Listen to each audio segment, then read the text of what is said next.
Demi timnas, Sintayong akui Ilyas Pasojevic telah berubah. Ilyas Pasojevic jadi nama baru di TC Timnas Indonesia untuk Piala AFF 2022. Ia baru dipanggil untuk menggantikan Dimas Derajat yang mengalami cedera. Dalam TC kali ini, Sintayong punya penilaian berbeda untuk Spaso. Untuk diketahui, Ilyas Pasojevic sempat dipanggil saat TC Piala AFF 2020 lalu. Namun tak membuat Sintayong terkesan sehingga ia dicoret dari daftar pemain yang dibawa. Saat itu Sintayong menyoroti stamina Spaso yang terlihat kelelahan saat latihan. Memang Spaso banyak mencetak gol di Liga Indonesia, tetapi saat latihan kelihatan dia sangat kelelahan untuk memainkan taktik yang saya inginkan, ujar Sintayong waktu itu.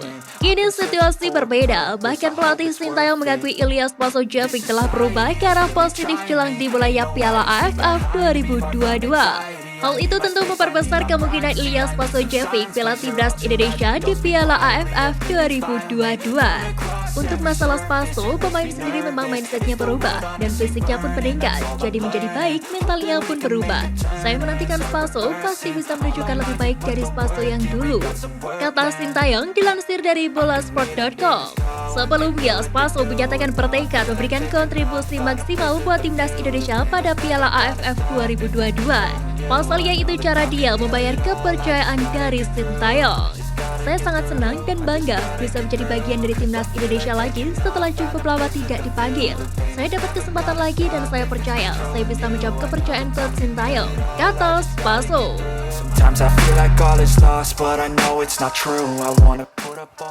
Dirtek PSSI belum terima konfirmasi absennya Elkan Bagot. Sintayong sudah antisipasi. Elkan telah dikabarkan memutuskan untuk menetap bersama klubnya Gillingham FC. Pasalnya, Gillingham memiliki jadwal padat bulan ini hingga Januari 2023. Di lain sisi, Direktur Teknik PSSI Indra Syafri mengaku belum menerima konfirmasi dari pemain keturunan Indonesia Elkan Bagot yang belakangan dikabarkan bakal absen penuh di Piala AFF 2022 mendatang. Namun Indra Syafri juga belum bisa memastikan apakah Elkan Bagot bisa main di turnamen bergengsi ASEAN tersebut. Namun harapannya Elkan bisa ikut tampil di beberapa laga Piala AFF 2022 nanti bersama timnas Indonesia. Mengingat kemampuan dan pengalaman Elkan kerap diandalkan sebagai tembok kokoh pertahanan skuad Garuda. Belum ada konfirmasi dari Elkan terkait kemungkinan absen di Piala AFF 2022. Semoga Elkan akan bisa bermain dalam beberapa pertandingan AFF, tapi belum bisa menjamin Elkan main atau tidak di AFF, ujar Indra kepada awak media pada Jumat 16 Desember. Kabar baiknya pelatih Sintayong rupanya sudah antisipasi absennya Elkan Bagot membela timnas Indonesia di Piala AFF 2022. Memang dengan tidak adanya Elkan, saya juga sudah antisipasi, kata Sintayong dalam keterangan MNC Portal Indonesia. Pelatih asal Korea Selatan itu mengatakan awalnya Elkan Bagot diharapkan bisa bermain pada Piala AFF meski tidak sebuah laga. Namun Elkan pada akhirnya absen dalam sebuah laga. Tidak datang memang jadi masalah juga, namun kami harus mengatasinya dengan baik, ucapnya. Padahal sebelumnya Elkan Bagot sudah menyatakan sikap tetap berada di Inggris untuk membela Gillingham FC, sebab klubnya masih harus melakoni jadwal pertandingan di sana. Keputusan itu setelah dia dihadapkan dengan dua jadwal yang bentrok. Pilihannya bermain dengan skuad Garuda di Piala AFF 2022 pada 20 Desember hingga 16 Januari 2023 yang tidak masuk kalender FIFA atau membela klubnya agar keluar dari zona degradasi. Kendati demikian, Sintayong sebenarnya punya 10 back yang bisa mengisi kekosongan posisi Elkan Bagot.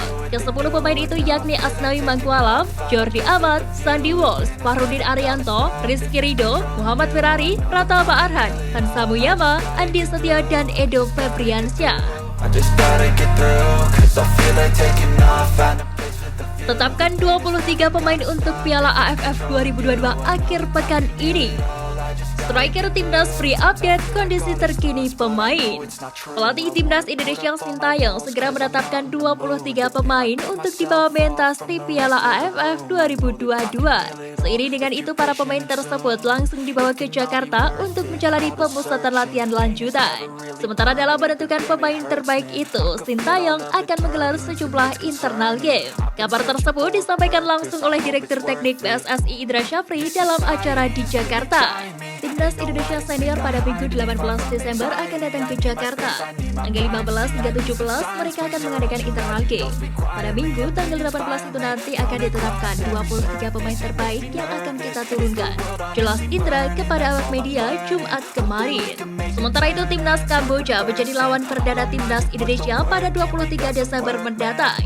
Namun jelang laga satu tantangan terbesar yakni skuad Garuda tidak memiliki agenda untuk menggelar laga uji coba. Penyerang Timnas Indonesia Muhammad Rafli pun bicara tentang kondisi terkini skuad Garuda jelang Piala AFF 2022. Muhammad Rafli menjelaskan jika kondisi fisik semua pemain hampir merata, di mana sejauh ini hampir semua pemain sudah pada kondisi terbaiknya dan siap bertanding di Piala AFF 2022. Latihan selama 2 minggu ini kan kita habis libur pasca kejadian tragedi Kanjuruhan. Jadi tim pelatih fokus buat mengembalikan fisik dasar kita biar normal lagi, biar pulih lagi. Jadi latihan 2 minggu ini sangat berat. Soalnya buat mengembalikan fisik, tapi semua pemain yang senang melewatinya tetap enjoy. Semua kondisi pemain sih sudah meningkat semua alhamdulillah, kata Muhammad Rafli.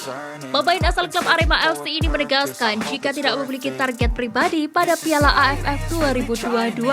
Dia menegaskan Timnas Indonesia sama-sama bekerja keras demi meraih juara pada Piala AFF edisi tahun ini. Sementara itu, Timnas Indonesia akan menggunakan Stadion Utama Gelora Bung Karno untuk markas di Piala AFF 2022. Mereka nantinya akan menjamu Kamboja pada Jumat 23 Desember dan Thailand pada Kamis 29 Desember. Adapun dua tim sisanya di grup A akan menjadi lawan tandang Timnas Indonesia.